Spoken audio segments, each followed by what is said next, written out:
Atlaşı gelmiş. Kaçmana alıplar şu jet paramdan mı oldu? Bu jet mi?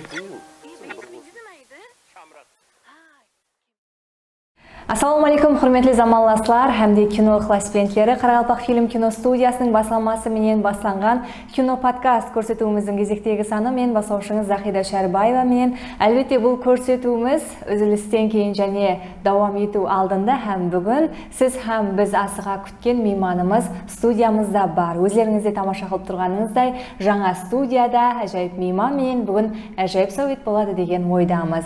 Ko'plagan kinolarning rejissyori, operator Aybek To'laganov bugungi studiyamizning mehmoni. Xo'sh kelibsiz. Rahmat. Keling xalqimizga salamingizni bayram jaqlasib ketgan жаңа жыл bayram tilaklari bilan suhbatimizni boshlasak. O'ylim bor hammaga assalomu alaykum. Bilan kirib ketgan жаңа жыл bayramlaridan hammani chin жүрегimdan qutlug' qilaman. Ham sizlarga de жұмыстарыңызға табыстар тілеймін. Бүгін міне bir vaqt topib shunday bir ulkan неде ko'rkamlashtirgan uchun, chaqirgan uchun albatta sizlarga de minnatdorligimni bildiraman. Rahmet. Albatta kino podkast ko'rsatuvimizning tekarg'i maqsadi bugungi kunda Qaraqalpoq kinosini elida kengden yen joydiruv, sol tushirilgan filmlarning tarixin xalqqa kengden yetkazib beru bo'lib hisoblanadi. Ham bugunda sol siz suratga olgan sol qanday kino bo'lsin, sol kinoda azg'ana bo'lsa-da minetga qo'l urgan bo'lsangiz, albatta kino ortidagi qiyinchiliklar, kinoni tushiruv barsinda tug'iladigan mashg'ulotlar haqında ham Qaraqalpog'istonda kino tushiruv qay darajada mashaqqat tug'diradi, solar haqida kengden so'z etamiz. Xudo xolasa so'zlaymiz, barini tushunib, o'zbeklikda. Bugungi kunda taratuvchilikda ne жаңалықтар бар? Endi hozirgi kunda biz azamaz kecha kinomizdan keyin Azat Aqibet kinomizdan sal to'xtadik. Sebebi sal o kinodan keyin bitta o'zimiz jinob bo'lishimiz kerak, bitta bir tayyorlanishimiz kerak. Har kinodan keyin mendayda bir kino шығардың ба, кейінгі киноң одан өтпесе, сәл қызықлау қыламасаң, уже не дейді бір күйеуің толмайды да. Кейін ана кинодан кейін сәл қатты кемшіліктерін көріп, кейінгі кинода сыра оны уже өсіруіміз керек болады. Соның үшін бізде әлбетте сценарий керек болады. Кино түсіруші сценарийға қатты таярланып, сол қандай идеяда түсіруіміз керек болған неде жүрдік. Қазіргі күнде сол сценарий идеяларды таптық, Құда қаласа сол 2025-те кіріп кеткен еді, уже таза кино бастау әрекетіндеміз. Демек, жаңа 2025 жылда халқымызға жаңа кино инам етілуі режелестірілмекте. Құда қаласа. Негізі бұл кино әлеміне, медиа тарауына қашан кіріп келдіңіз? Енді бұл тарауға кіріп келуім 2005, адасмасам 2006 жылда кіріп келдім. Себебі бұл кіріп келуім себебі андай не? Караоке істегенбіз, ең баста бір онлағандай ма, 15 дегенде ме караоке істегенбіз. Сол кезде қосшыларменен біргелікте қосқылар. Мен ана караоке істеу үшін минсовка дейді, ана қосықтың бизнесі, минсовкасы керек болды. Сол кезде әр қосшылармен көріскен уақытымда, Мерош, басқа Диджи Меран ағамызбен басқалардан алып, сол караокесін істегенмен, һәм сол караокені шығарған уақытта көбісіне мақұл келіп, кейін асте содан кейін клиптерге өткенмін. Клиплерді түсіріп бастағам, содан кейін клиптер түсіріп жүргеннен кейін әсте рауаждану барысында әсте кейін роликлер түсіріп бастады. Социальный роликлер болады, оны бірлер дым көп болатын еді, оқулар арасында, жұмысшылар арасында, жаңағыдай бір ең жақсы жұмысшы, ең жақсы оқушы, жаңағыдай бір оқулардың арасында сондай заттарға қатынасып, Өзбекстан бойынша көптеген роликлер істеп бергенмен, сол роликлер арқасында көптеген жеңімпаздар болған. Одан кейін әлбетте әсте өсіп жатқаннан кейін, адаспасам, одан кейін Кәшірліктер деген уже қысқа метражды кино түсірген. Ең дәстепкі. Уже содан басталған, сол қысқа метражды. Одан алдын әлбетте білген болсаңыз, байрамменен Бердақтың қысқа комедиялық нелері бар еді андай. 30 минутлық, 40 минутлық андай қысқа метражды. Олардан істегенбіз. Бүгінгі тілменен айтқанда Вайн. Бүгінгі тілмен айтқанда Вайн. Сондай заттардан істегенбіз. Қатты халқымызға өте бір қатты не болған, қызық, жақсы қабылдаған нелер болды. Одан кейін 2011 жылы сол режиссеріміз Рахат ағамен, Рахат Есбергеновпенен біргелікте жауапкершілік шектелген жігіттерді түсіргенбіз. Уже бірінші қадем фильмге деген, киноға деген. Кеп қалар? Ай, оған деймін мына каналға барып бір кәлі атып шықсам бекен, терлебам кеттім. Ай, сіздер отыра тұрың яқшы ма? Ай, мен бір барып қайтайын. Бісміллә.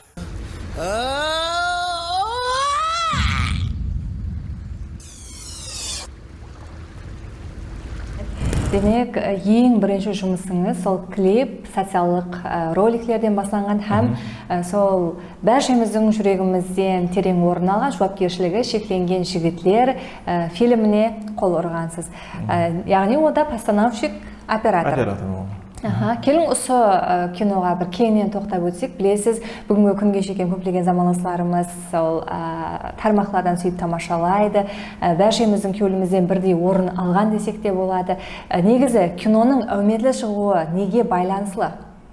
Киноның өзі әуметлі шығуы әлбетте ең бірінші нәубетте сценарийға байланысты. Сценарий қатты жақсы жазылу керек, мазмұны жазылу керек, һәм халқымызға ұнайтын дәрежеде түсінікті болу керек. Екінші актерлар болса, үшіншісі бұл күшлі команда. Әлбетте күшлі команда болмаса да фильмді шығару аңсат емес. Дұрыс, демек актерлар да өздерінің үлкен үлесін қосады деп жатырсыз. Негізі киноға актерларды режиссер сайлап алады дейді. Сол сценарийге қарап, актерларды сайлап алу режиссерға қай дәрежеде бір машқалау тудырады? Енді режиссер адам сценарийді оқып болғаннан кейін енді өзгертетін жерін әлбетте өзгертеміз, өздерімізге мақсаттар болуымыз керек.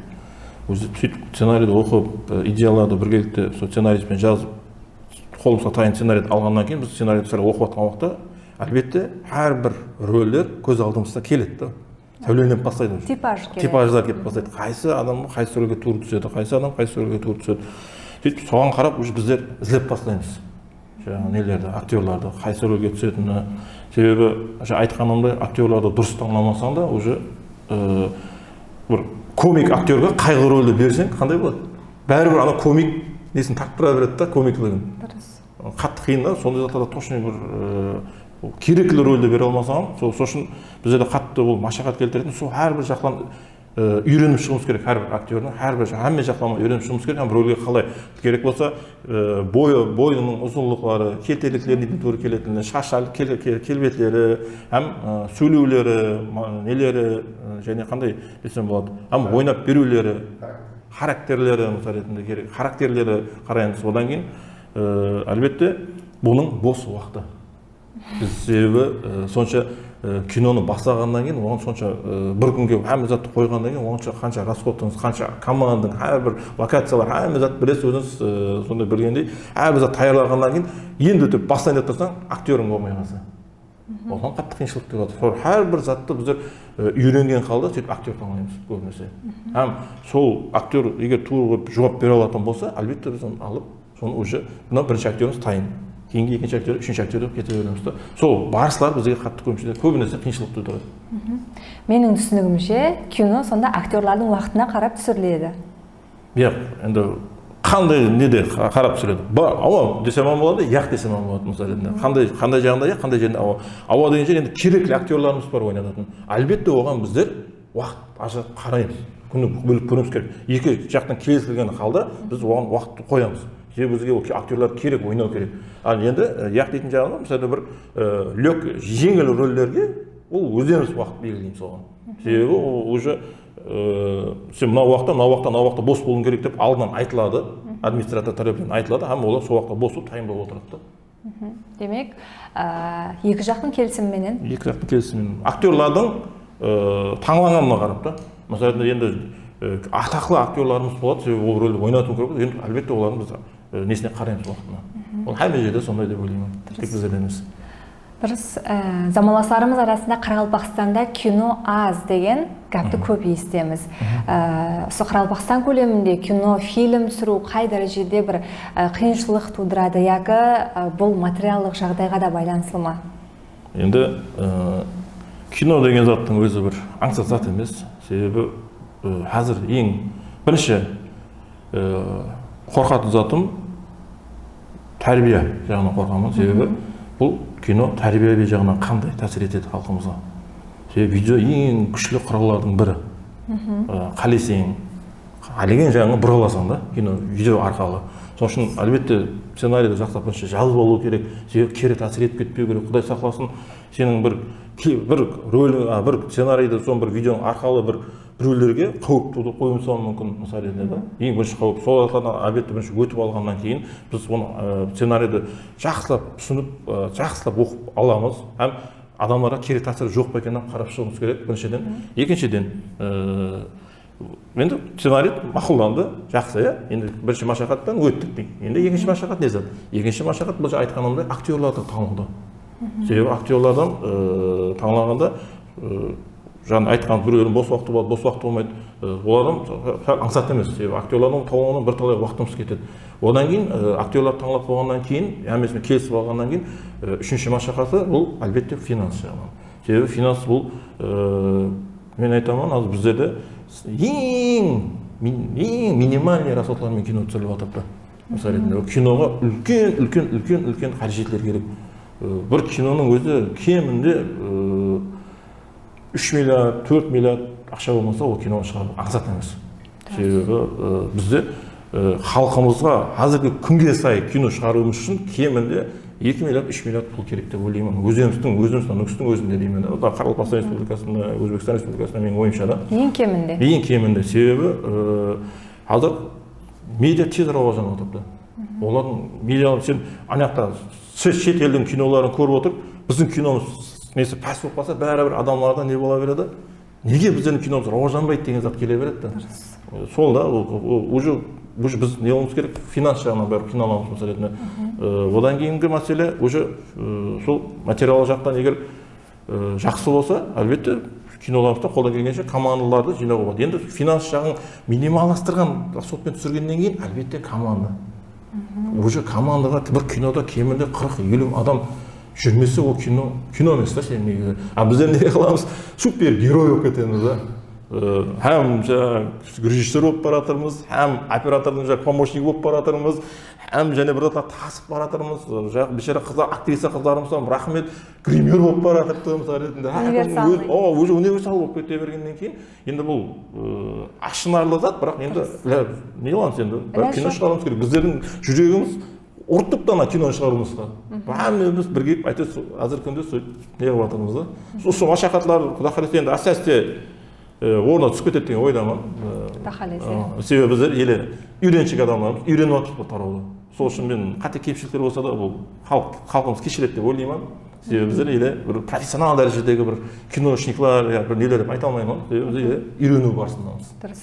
Әлбетте халқымыз кешіреді, себебі халқымыз бүгінгі күнде Қарақалпақ киносына құштар. Оны көп мәрте біз куәсізда болғанбыз. Өзіңіз де сезген шығарсыз, Қарақалпақсталы бір қатар тамаша көйлер бүгінгі күнде киноға деген бір үлкен ықыласы, үлкен бір қызығушылығы оянбақта.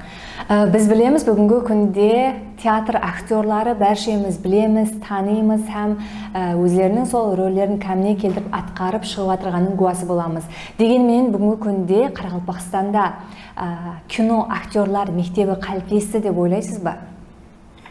Енді сол 2-3 фильм түсірген болсақ, профессионал актерларымыз бар, бірақ аз да. Енді Икрам Абдикалиев достымызбенен келешекте киношылар клубын түзбекшіміз. Бұл клубтың мақсаты не?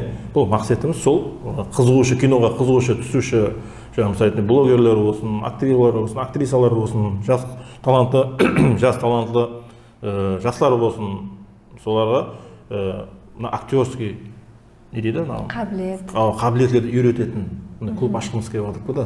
Сол жерде ертең бұлар жеткізіп шықса, сол жаңағы профессионал ұстаз ағаларымыз үйретсе жолдарын, олар солардан алған білімдерін алып, һәм сондай дым болмаса, басқа кинода болмаса да, краткометражный жағдай, қысқаметражды кинолар нелерде түссе да, роликлерде өзінің актерский махаратларын асырып алса, ар жағына уже біз әлбетте үлкен киноға кетеміз да. Сондай азырша ойларымыз бар. Әлбетте жақсы реже, демек клубта актерлыққа, яғни актерлық шеберліктері үйретіледі. Одан қалса ол тек қана актерлармен шектеліп қалмаймыз, әлбетте ол жерде жас талантты операторлары болсын, режиссерлары болсын, сценаристлер, шырақшылар, техниклер көп қой кинода жүретін. Олардан біздер қосып, олармен біргелікте тәрбие алып, біргелікте идея алмасылған қалда, солармен біріккен қалда бір-бірінен өтетін жақсы фильм өстігін харекетін қыла жақсы, клуб арқалы. Рахмет. Білесіз бе, сол 2024 жылда сол бәрші замаласларымыздың жүректерінен орын алды, һәм есімізде қалған кинолардың бірі бұл Азат Ақыбеті есапталады.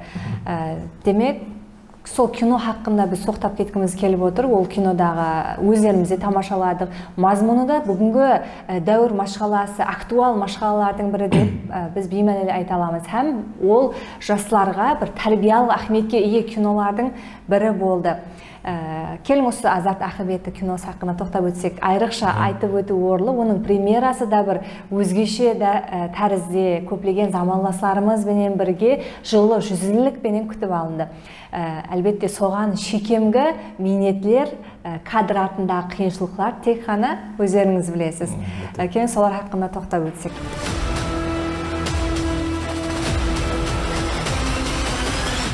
Сол уақытқа дейін Сұқары мойыннан ешкім пайда таппаған. Енді бұл Азат Ақылбекті 2024 жыл январь айында премьерасы болды ғой. Енді одан алдын, сол кино шықпастан алдын, сол Рошенбек продюсер Рошенбек достымыз бұл идеяны айтады маған. Сондай бір Айбек кино түсірейік та, сондай идея бар дейді. Әлбетте сол идеяны бірге толықтыра қалды. Біз сценаристіміз Рахат Есбергеновке барып, сол идеяларды айтып, сол идеяларды ол бір ай давамында бізге сценарийді жазып қолымызға береді. Сол сценарий мақұл келіп, сол киноны басылап алдынан бізге үлкен жәрдем берген адамдар болды, сол спонсорлар болды. Әлбетте, одан кейін қала берсе Қарақалпақстан Республикасы жоғарғы кеңес hamda ministrlar kengesi solar tarafından үлкен жәрдемдер қылып, киноның шығуына қол апарылады. Енді hammasini әлбетте рахметтерімді айтамын. Одан кейін машқаларына келетін болсақ, әлбетте әрбір киноның өзінің жараса машқаласы болады. Һәм сол машқаласымен қызық дейді ғой кино. Сол бізде де график түзіледі. Бізде де график адаспасам 14 күн давамында түсіріліп болу керек еді негізі. Бірақ тілекке қарсы 14 күн емес, адаспасам бір неше ай болып кетті. Бұл 3-4 айға созылып кетті график бойынша да, енді тоқтап съемкалар болды. Бірінші ең машқаласы сол болды. Қанша созылған сайын актерлардан жойту несі жоғары болады. Һәм біздердің кинода түсіп жүрген уақытта мотивация өтіп тұрады ғой, илхамдандырып тұрады ғой. Кейінгісі деген озатланып түсіп кету себепші болды. Һәм одан кейін сәл финансовый жақтарынан Қытай уже машқалары пайда болды, созылып кеткеннен кейін. Әлбетте киноның өзінің сондай нелері бар да, өзінің ізбезілігінде жаңағыдай қанша созылған сайын сонша машқаларға келе береді. Созыла береді. Біздер айтқанымда актерлар таңлап қойған, актерлармен келісілдік. Көп актерлар әлбетте Киузда, үлкен театрда, жас тамашагер үйлерінде істейтін актерлар таңладық өзімізге жақын. Һәм олар сол таңлаған уақытымыз как раз неге келді да? Бос уақытларына, жаңағыдай олардың сол жазғы уақытында бос уақытларына келді. Біз съемкаларымыз кешіп кетіп, ол актерларымыздың уже не қылды? Олар уже спектакльге таярланып кететін болды, жаңағыдай шетелге шығатын болды, әмесі қосылған қалды, уже бізде де үлкен машақаттар пайда болады. Уже съемкаларымыздың кешігіне алып келіп жатыр, әртүрлі машақаттар болып жатыр. Уже бүргелер керек болса съемкаларымыз тоқтап қалған уақытлар болды да. Себебі уже киномыз тоқтап қалды. Жоқ, абсолютно. Енді не қыламыз? Адамдар уже өзінің жұмысына кетіп қалды. Командаман тарқи кетіп қалды. Себебі сол уақыт созылғаннан кейін әрқайсысын алып қойып, әрқайсысы өздері отпускқа алып қойды. Мысалы, әрқайсысы жұмыста істейді де мен командаларым. Олар да бір айға отпуск алып не қылып келеді, ол бір ай отпускан қосылып қалды, жаңағыдай созылды, анау болды, мынау болды. Сөйтіп съемкаларымыз тоқтап қалды. Уже қарасам, съемка жоқ. Бүгін мен жүріп жұмысымды істеп, мен де өзімнің жұмысымды істеп кеттім. Жаңағыдай бір қызық момент болды. Ең мен илхамдандырған зат сол болды. Үйде отырпан, бір кино көріп отырпан. Білмеймін, бір кино көріп отырпан, қарап отырпан, қайсы кино еді, бір адаспасам бір кино көріп отырып едім. Қазақша кино еді, бір кино көріп отырып едім. Сөйтіп сол киноны көріп отырған уақытында ішімнен өз-өзінен маған не келеді да? Ішімнен сондай айтады да, дейді да. Не отырсың ғой киноны көріп дейді да. Сен ана өзің киноның проектіңді жұмақласаң, басқалар сен көріп отырады ғой киноны дейді да. Соны сразу тұрдым, телефонды өшірдім киноны, команданы жинап бастадым дейді. Әлі актерларға, нелерге уже себебі көп, азыр көп затларды айтпадым, себебі айтатын болса бізде уақыт жетпейді деп ойлаймын. Сол заттан илхамланып, қайттан өзімді қолға алып, қайттан команданы жинап, актерларды жинап, съемканы ақырына дейін жеткіздік.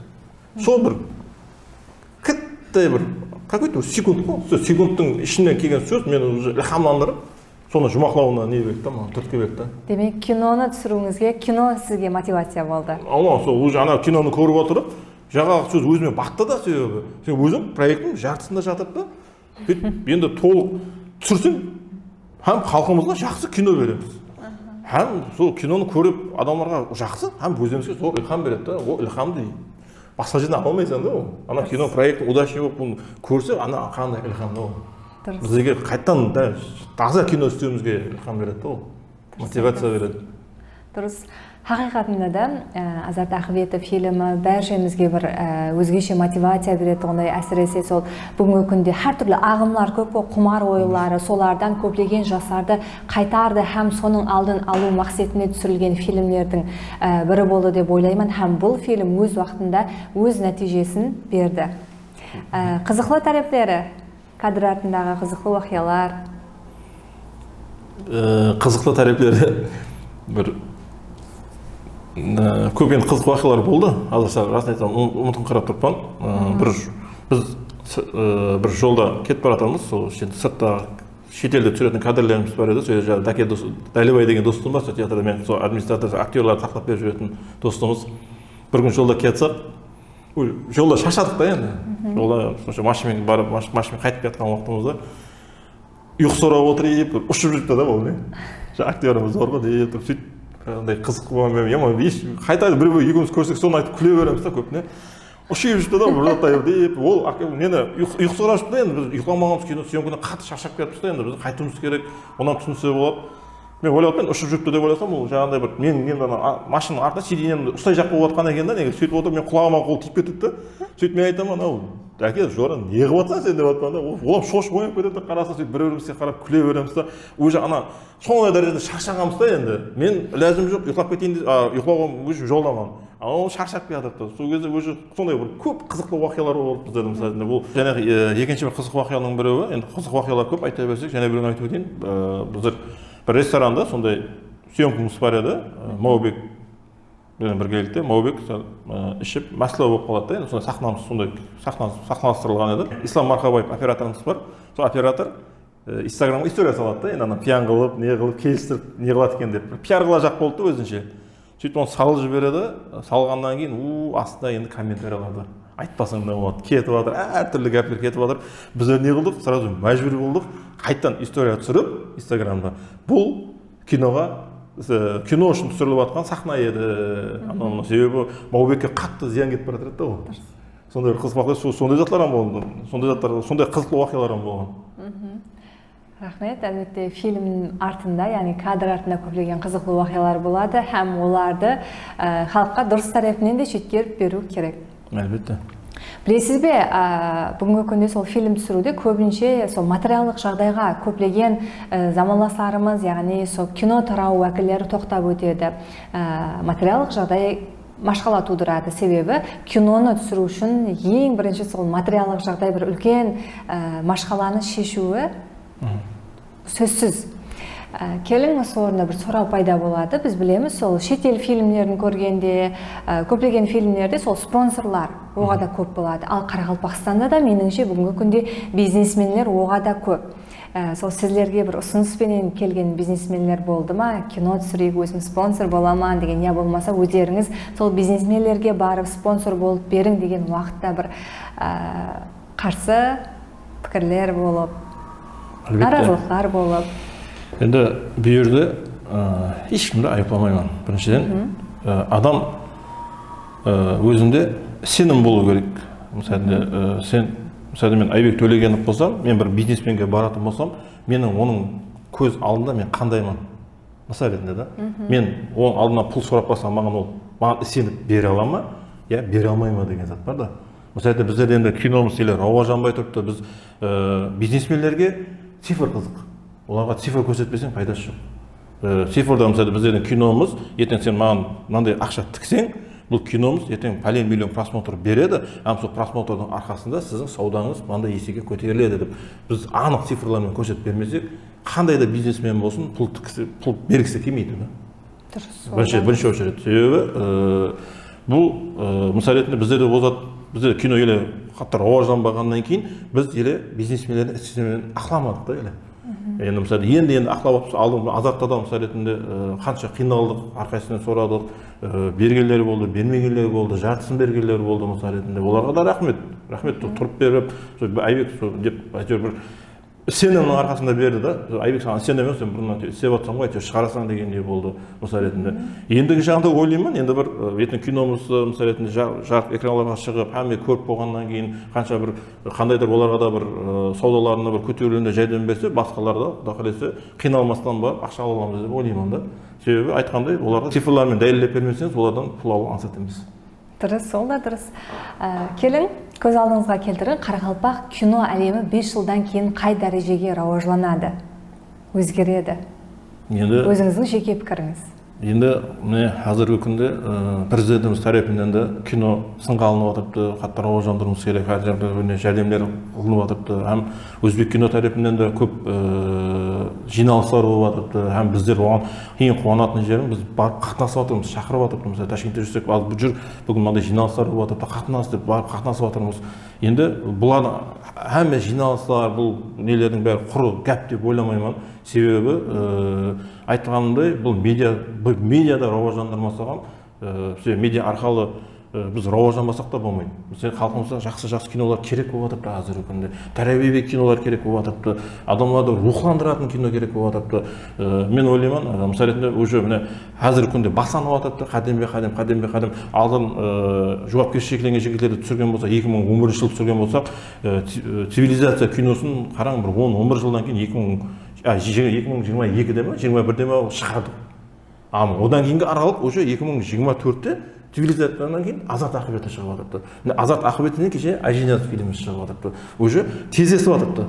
Енді Құдай қаласа мен ойлаймын, Қарақалпақстанымызда жылына кемінде бір 4-5 фильм шығады деп ойлаймын. Һәм әлбетте халқымызға не дейді бір мақтан алатындай бір кинолар шығады деп ойлаймын да, Құдай қаласа халқымыз жақсы қабыл алады деп ойлаймын. Құдай қаласа. Цивилизация фильмі де сол әзіл-дәлкекке жақын, инсанға бір көңіл күйпият бағыштайтын фильмдердің бірі болды деп біз беймәлі айта аламыз. Әлбетте онда да режиссер болдыңыз. Келін, сол кино хақында да қысқаша сәулетімізді басыласақ. Сен не камера болады деп біреу қайда? Не түсінбей қалдым?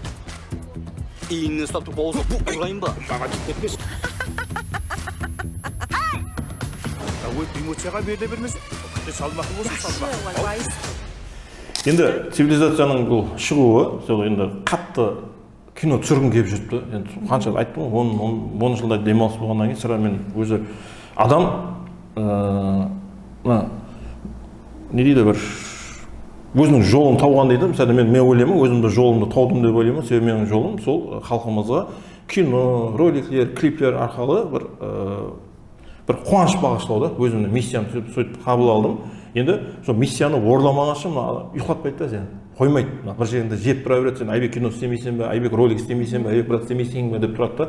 Бұл зат әлбетте жақсы зат. Себебі бұл зат сені қимылдауға, алдыға харекет етуге не болады да, түрткі болады да. Цивилизацияның шығуы сол болды. Себебі біз уже Төлеген продакшн студиясын 2017 жыл ашқан болсам, сол студия әлбетте бастау уақытлар тойлармен шұғыланып тұрды. Тойлармен елегенем шұғыланып келеді. Сол мені расына айтайын, тойда жүргенім, мен өзім творчестволық адам болғаннан кейін тойды қандай да бір дәрежеге рауаждандырып, мен неге шығуым керек болды, сол миссияма қайтуым керек болды. Сол цивилизация киносына идея ойлап жүрмін. Кино шығаруым керек болып жүрді. Киноның шығуы бұл келелер туралы кино түсіргім келді, бір неге деп білмеймін, сол келелер туралы кино түсіргім келді. Сол идеяны сценарист Рахат Есбергеновке айттым, сондай бір не түсіргім келіп жатырды, кино түсіргім келіп жатыр, сондай идеяларын толық айттым, идеяларын толық өзім не қылдым. Сөйтіп, әлбетте ол да бір қызықлы болып, зор етіп жазып берді сценарийді. Комедия өте сондай не қылып. Соны кейін сол оның съемкасы бір 20 күн деймін, съемкасы болды. Сол октябрь айында бастадық, ноябрьде жұмақладық. Сол халқымызға інәм етілді.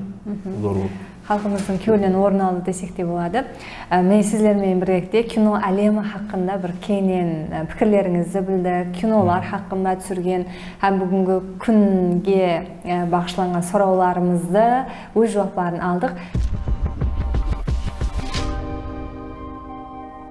Айбек Төлегеновтың Instagram бетлерінде бір уақытлары сол «Ем болсын» сериалы түсіріліп бастаған еді, яғни съемка жұмыстары. Ал бірақ кейінгі уақытларда біз оны жоғалтып алдық, яғни көрмедік те, тамашаламадық та. Ол сериал не үшін шықпай қалды, не үшін тоқтап қалды? Зор сұрау бердің. Қазіргі күнде мені қинап жүрген, ішімді тырнап жүрген не да? Машқалада.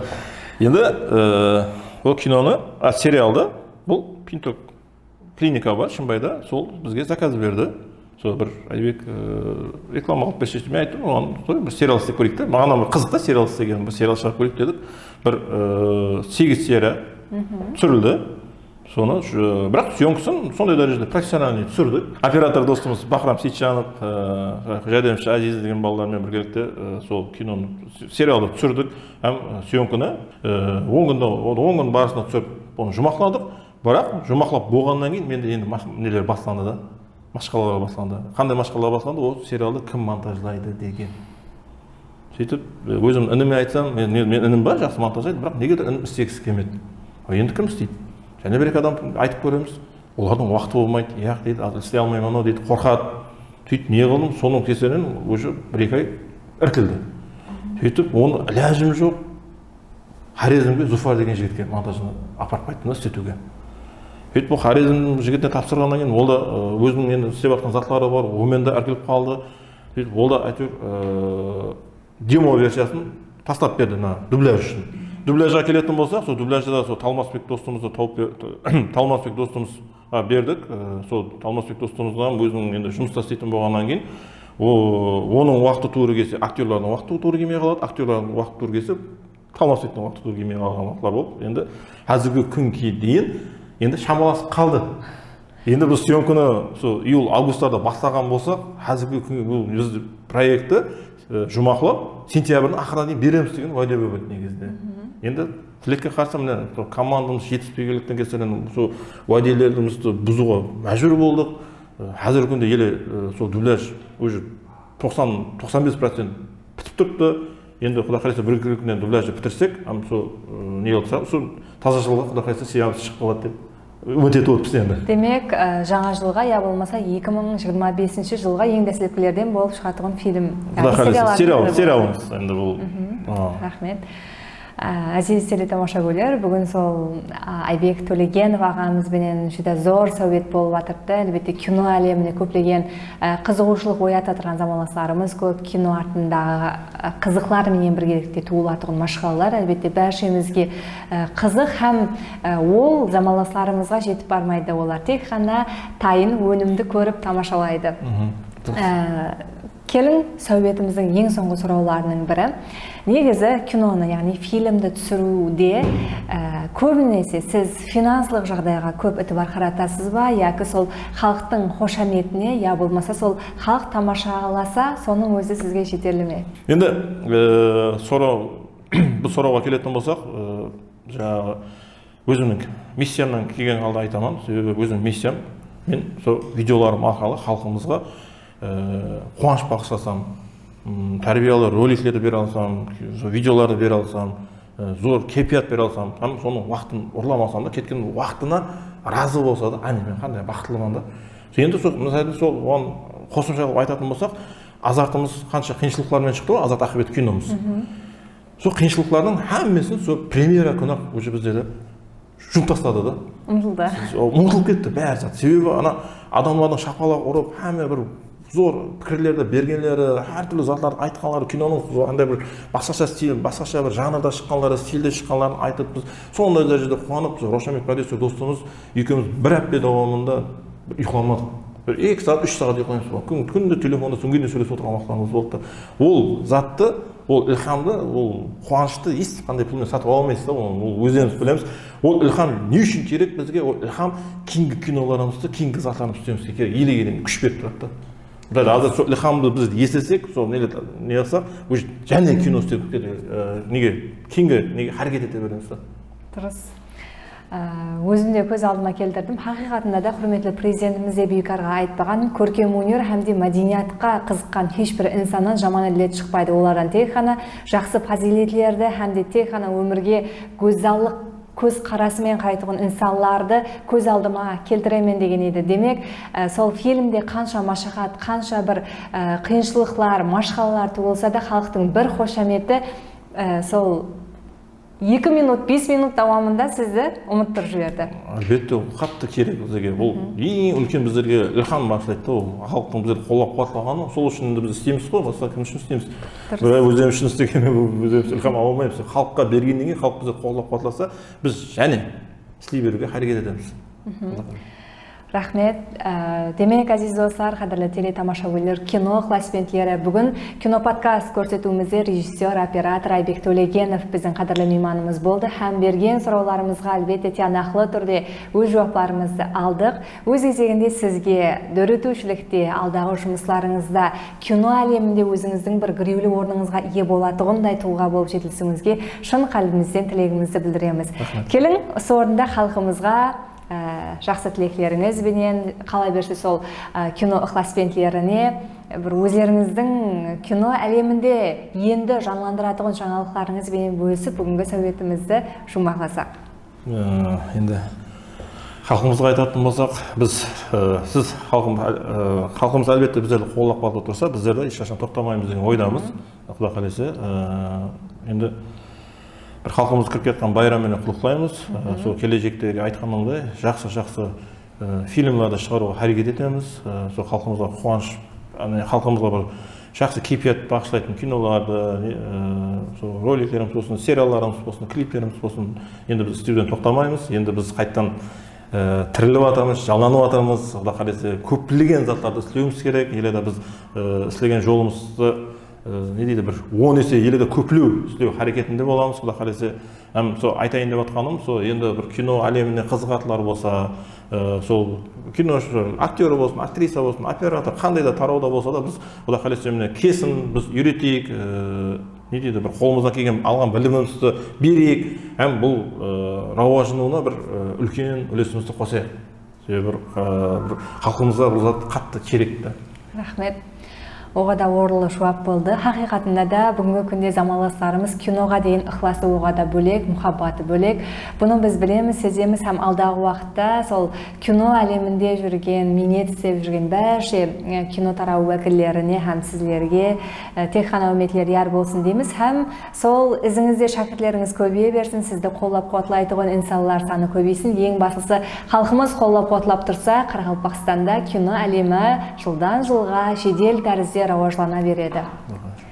Әзиз достар, қадірлі замандастар, бүгінгі кино подкаст көрсетуіміз ұсынумен өз жұмағына жетті. Бүгінгі мейманымыз Айбек Төлегенов һәм мен басушыңыз Захида Шәрбаева менен бірге болды. Кино подкаст көрсетуіміздің кезектегі саналарында сіз күткен меймандар менен көріскенше қош сау, аман болыңыз әзиздер.